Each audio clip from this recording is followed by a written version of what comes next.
Explore the Hells Angels' darkest underground and motorcycle battle. What started this fatal war? How did different factions fight for supremacy? Discover the secrets, betrayals, and unending brutality of this terrible chapter. Who started the chaos? And what ended this bloody battle? Discover the Hells Angels' bloodiest biker conflict in the darkness. The Hells Angels and the Bandidos, two of the most notorious outlaw motorcycle gangs in the world, are currently engaged in a bloody and vicious fight in the peaceful landscapes of Scandinavia. This conflict pits the two groups against each other. The once peaceful region of the Nordic countries has been turned into a battleground of mayhem and violence as a result of a conflict between two of the underworld's most powerful titans. This ongoing battle is fueled by territorial disputes, power conflicts, and a long history of fierce animosity between the two sides. As confrontations that are defined by bloodshed and intimidation take place in public, the unmistakable roar of motorbike engines now reverberates with an ominous tone. As innocent villages find themselves caught in the crossfire of this vicious feud, the fear of danger casts a shadow over the possibility of preserving one's innocence.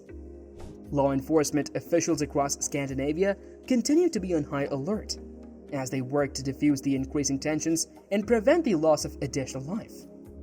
Despite the fact that there have been raids, arrests, and crackdowns conducted in an effort to stem the stream of illicit activities, the opposing gangs' determination does not appear to be waning.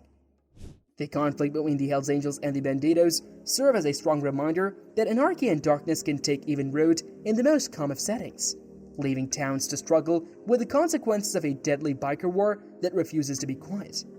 This conflict serves as a stark warning that even in the most tranquil of settings, darkness and chaos can take root.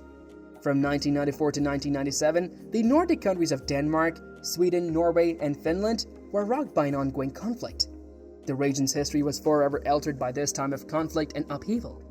The conflict, which stemmed from long-standing disagreements and territorial issues, triggered a string of violent encounters that put the Nordic people to the test.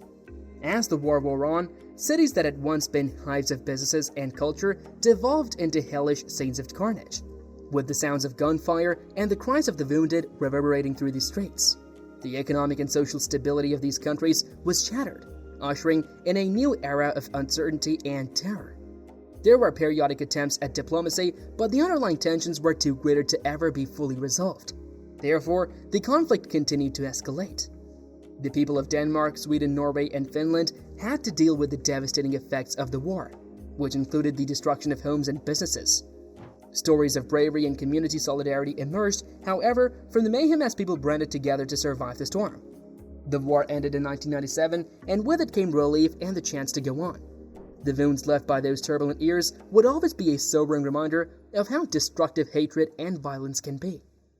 The motorcycle subculture is a multi-dimensional realm that lives on the margins of society. It is rooted in a volatile mixture of territorial disputes, criminal enterprises, and deeply ingrained personal vendettas.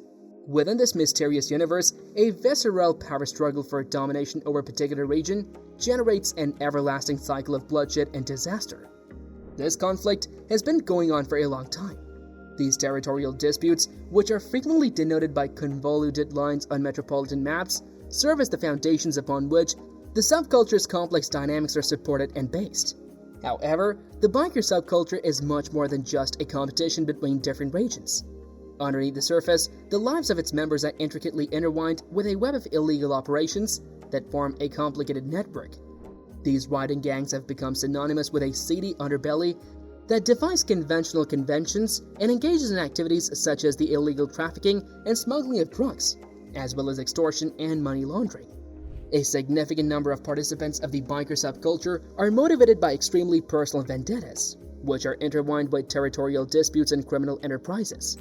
These grudges can be passed down through the generations and spark a rivalry that lasts for many years because they are fueled by a potent mixture of pride, loyalty, and an inflexible code of honor. In this secretive world, where leather-clad riders and roaring engines conceal a labyrinth of power struggles and vendettas, the biker subculture stands as a testament to the human thirst for identity, belonging, and dominance, while at the same time casting a shadow that stretches far beyond the open road. On the battlefield, there was a palpable sense of mounting tension as both sides faced each other head-on, equipped to the teeth with a variety of lethal weaponry.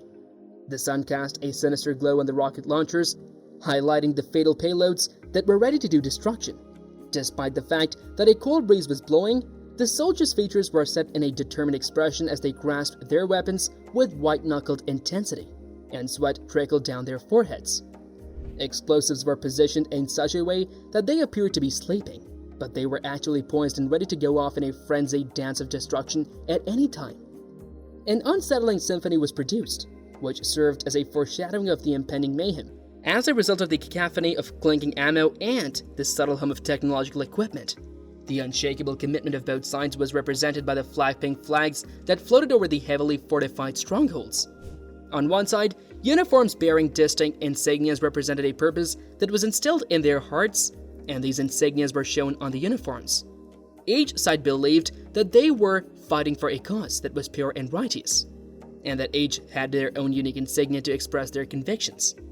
The knowledge that the collision of these extreme weapons would exact a high toll on both sides contributed to the tense mood and created a real sense of regret. The situation was extremely dangerous. As the stalemate dragged on, the battlefield descended into a tense silence that served as a period of anticipation before the oncoming storm. Both sides, armed with destruction in their hands, stood on the brink of a terrifying confrontation, conscious of the severe implications that their acts could unleash on the world around them. Both sides were armed with devastation in their hands. In the beginning, the Hells Angels had an iron grip on the world of criminal motorcycle clubs, which allowed them to have uncontested dominance and complete control. They loomed large in the minds of bystanders, invoking feelings of both dread and intrigue as a result of the unmistakable insignia and intense brotherhood with which they were associated. However, the Bandidos, an opposing club, slowly but surely pushed their way into the scene, and they were boosted by relationships that were created in the crucible of common interests. This caused the tides of power to begin to turn.